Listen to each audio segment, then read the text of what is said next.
Hello guys, in this tutorial you will learn how you can check the cloud storage size or available cloud storage in your account on Adobe Illustrator in 2026. So let us guide you through this.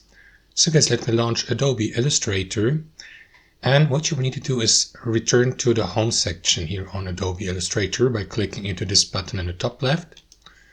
And here guys, what you want to do next is, let me just close that notification here. So what you want to do is make sure that you're connected with your Adobe account. You can log into it here in the top right.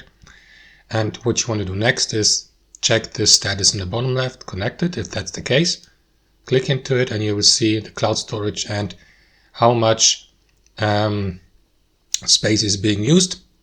For example, in my account, I can store up to 100 GB and I'm currently using 263 MB, and everything is synchronized and backed up. So that's it.